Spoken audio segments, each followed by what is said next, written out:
કેમ છો? મારું નામ સાર્થક છે. અને હું વિદ્યા છું. આપણે બધા ઈચ્છીએ છીએ કે જીવન સુખી હોવું જોઈએ અને પરિવારની જરૂરિયાતો માટે ક્યારેય પૈસાની તંગી ન હોવી જોઈએ. આ માટે એ જરૂરી છે કે આપણે તમારી ભવિષ્યની જરૂરિયાતો માટે નાણાકીય આયોજન કરો, મહિનાના ખર્ચ માટે બજેટ બનાવો, નિયમિત રીતે પૈસાની બચત કરો, લોનનો હપ્તો સમયસર ચૂકવી દો અને સાથે જ અમારા પૈસા સુરક્ષિત રાખો.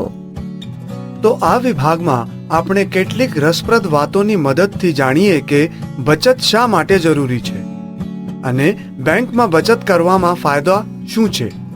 બચત શું છે? ભવિષ્યના ઉપયોગ માટે અત્યારે જે કોઈ પણ વસ્તુ ઉપલબ્ધ છે તેનો કેટલોક ભાગ રાખવો તેને બચત કહે છે. જેમ કે રણમાં ઊંટ આકરા સૂર્યપ્રકાશમાં પણ ઘણા દિવસો સુધી પાણી પીધા વગર રહી શકે છે, કારણ કે જ્યારે પણ પાણી મળે છે ત્યારે તે ઘણું પાણી પીને તેને પેટમાં સંગ્રહિત કરે છે. અને ઉનાળામાં દાદી કેરીનું અથાણું બનાવે છે, જેથી કેરીની મોસમ પૂરી થયા પછી પણ આપણે આખું વર્ષ અથાણાની મજા માણી શકીએ. સંપૂર્ણપણે પશુ હોય, પક્ષીઓ હોય, વનસ્પતિ હોય કે મનુષ્ય હોય, બધા ભવિષ્ય માટે બચત કરે છે. તેવી જ રીતે આપણે પણ આપણા પૈસા બચાવવા જોઈએ. આ શાલુ છે અને આ માલુ છે. જેવી શાલુને પૈસા મળે છે તે તરત જ તેનો ખર્ચ કરવાનું શરૂ કરી દે છે.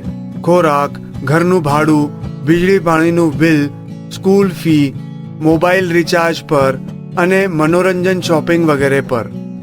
જ્યારે માલુ પહેલા તેના ઘરના ખર્ચનું બજેટ બનાવે છે, તે જરૂરી ખર્ચને પ્રાધાન્ય આપે છે જેને ટાળી શકતું નથી. આ પછી માલુ એક નિશ્ચિત રકમને બચત તરીકે અલગ રાખે છે અને પછી બિનજરૂરી ખર્ચને મુલતવી રાખીને બાકીના નાણાંનો ઉપયોગ અન્ય ખર્ચ માટે કરે છે. માલુની જેમ આપણે પણ વિચારવું જોઈએ કે તે ખર્ચા ક્યાં છે જે ઘટાડી શકાય છે અને ભવિષ્ય માટે બચાવી શકાય છે. બીમારી કે અકસ્માત જેવા અનેક ખર્ચા અચાનક આવે છે. જો આપણી પાસે પૂરતી બચત ન હોય તો આપણે લોન લેવી પડશે. આ રીતે લોન લઈને કે જ્વેલરી ગીરવે મૂકીને આપણે દેવાની જાળમાં ફસાઈ જઈ શકીએ છીએ અને બિનજરૂરી વ્યાજ ચૂકવવું પડે છે. આજે બચત કરીએ તે જ ભવિષ્યમાં લગ્ન, તહેવાર કે કોઈ બીમારી કે અકસ્માત કે અન્ય અચાનક ખર્ચોના સમયે એ પૈસાનો ઉપયોગ કરી શકીશું. તેથી જ આપણે નિયમિતપણે થોડી રકમની બચત કરવી જોઈએ. આ ભોલા છે અને આ ગોલા છે. બચતનું મહત્વ સમજીને બંને દર મહિના થોડા થોડા પૈસા બચાવે છે. ભોલાએ પોતાના પૈસા પ્લાસ્ટિકના પેકેટમાં નાખીને પોતાના ઘરની પાછળ જમીનમાં ખાડો ખોદીને તેમાં રાખ્યા હતા, જ્યારે ગોલાએ બેંકમાં ખોલવેલા જનધન ખાતામાં પૈસા જમા કરાવ્યા હતા.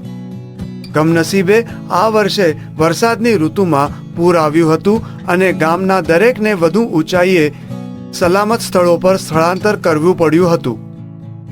પાણી ઓછું થતાં ભોલા ગામમાં પાછો ફર્યો અને જોયું કે બધું જ ધોવાઈ ગયું છે, તેની મહિનાઓની બચત પણ. જ્યારે ગોલા બીજા જ દિવસે બેંકમાં ગયો અને પોતાના ખાતામાંથી થોડા પૈસા ઉપાડી લીધા. ભોલા અને ગોલાની વાર્તા શીખવે છે કે બચત કરતી વખતે આપણે એ પણ તપાસવું જોઈએ કે નહીં, શું આપણા નાણાં સુરક્ષિત રહે છે? શું ચોરી, છેતરપિંડી કે અન્ય કોઈ નુકસાનનું જોખમ છે? શું આપણે જરૂરિયાતમાં સમય પૈસા ઉપડી શકીએ? બચત ઉપરાંત આપણે બીજા કયા લાભો અને સેવાઓ મેળવી શકીએ? ઘરમાં રાખેલા પૈસા જેમ કે કબાટ, અનાજની પેટી, ઘાસમાં ખોદેલા ખાડા, દિવાલમાં ખોદાયેલું છિદ્ર સુરક્ષિત નથી.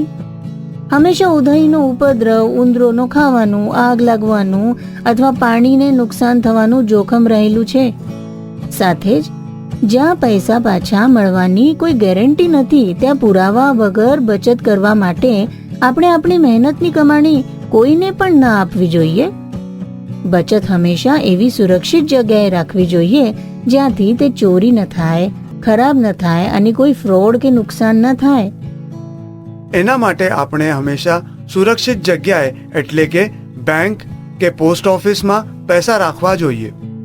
એનું કારણ એ છે કે બેંકમાં પૈસા જમા કરવાવા પર અમારા નાણાં સુરક્ષિત રહે છે, અમને રસીદ મળે છે અને પાસબુકમાં એન્ટ્રી પણ કરવામાં આવે છે, અને જ્યારે જરૂર પડે ત્યારે અમે નાણાં ઉપાડી શકીએ છીએ.